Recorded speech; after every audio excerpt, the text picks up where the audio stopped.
You hungry, little guy?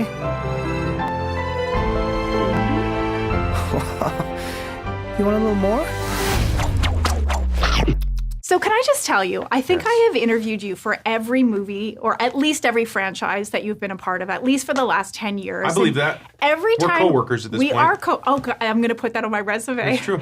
Every time I know I'm going to interview you or see one of your movies, I associate you with the word happiness. Oh, that's nice. Because you're always nice. You always do great projects. They might make $1 billion, but you're just like, you just choose movies that people love. So I'm wondering, who is your happy person? Like the person you're going to see at work or the person who you watch on screen? Like, who's your happy person? Oh, man. That's such a good question.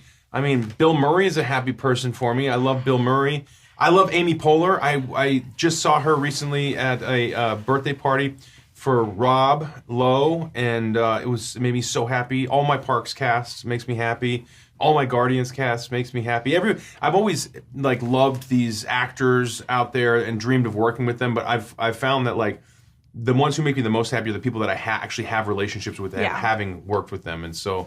It's kind of amazing, this business. You like us, we've worked together now so many times. You kind of it's like a little bit like a circus. Like the winds blow and you're brought together with these families of people and you spend time together and it's great. And then they blow again and then you might not see each other for a while, and it's the nature of the business. But I really love that about it. So now that there's a lot of dairy in this film, and now that I've buttered you up, there's my pun for the day. There you go. Okay. There you Thank go. you, Nikki. Nice work. Can you remember any of the Lactose Farms jingle and care to recite any of it? Lactose Farms. We've got milk and dairy and cheeses. Anything you like, whatever you pleases. I can't remember the whole song, but I had to sing it over and over again. It's really good. Nailed it. Thank you. Did I? That was awesome. Thank you. So this movie is going to kick off summer movie season. You're right. So excited about that. It's the summer of Garfield. It is the summer of Garfield. It is such a great movie, by the way. But I was wondering for you, I was reading, you said something about when you were a kid, you would open the comics and read Garfield. Yes. And then you would look at movie listings. Yes. So as a kid and now, what does summer movie season mean to you? Oh, there's going to be a slew of these big tent poles coming in, these big events that you can't miss. You don't want to miss it in the theater. The communal experience of going out, getting your popcorn, loading up in the car, driving there, maybe doing it on a weekend. And for me as a kid, it would be like a weekend where you're floating the river and you're out in the sun for the first time in forever, because I grew up in Seattle, and so you'd have 9 months of rain and then finally it was sunny. You'd have that one day. That one day of sun, and it was joyous and wonderful, and then you'd go end it at the cinema.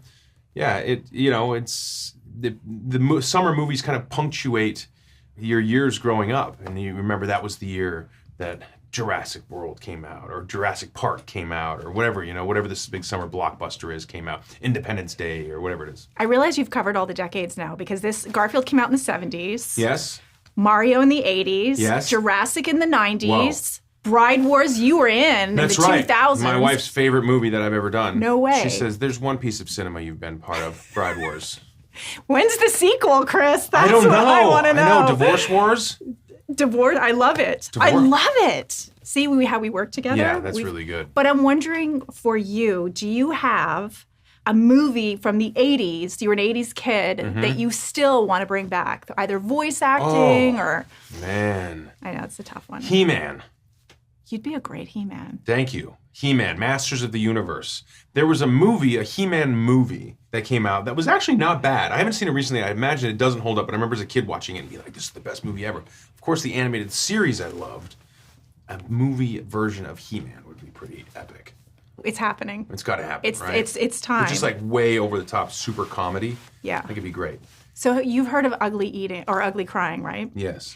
I think because of this movie, there should be a thing. We should normalize ugly eating. Yes.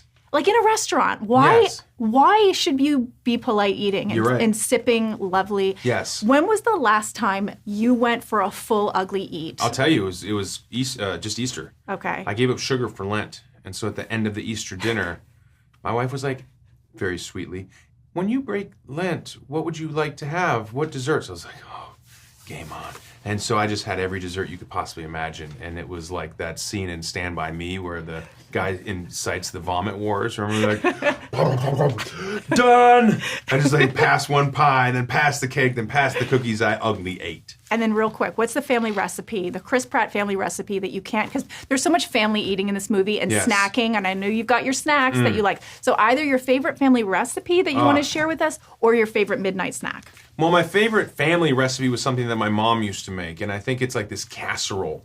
It would be probably terrible to anybody who didn't have the sentimental attachment to it that I have, but it had water chestnuts, frozen broccoli, chicken breast, cream of mushroom soup, lots of mayonnaise. I think it had some cornflakes on it, some noodles. It's this, and she would make it probably once a week. Or calico beans. Mom, her calico beans, that's it. She made something called calico beans. It had hamburger, every kind of bean, a whole bunch of sugar, a whole bunch of other stuff. I don't know, but it was terrific. Mom, calico beans. I need to get her. We remind me to get my mom's calico beans recipe. I'm eating that as soon as I can. You literally are Garfield. Yes, I am. In fact, I am, yes.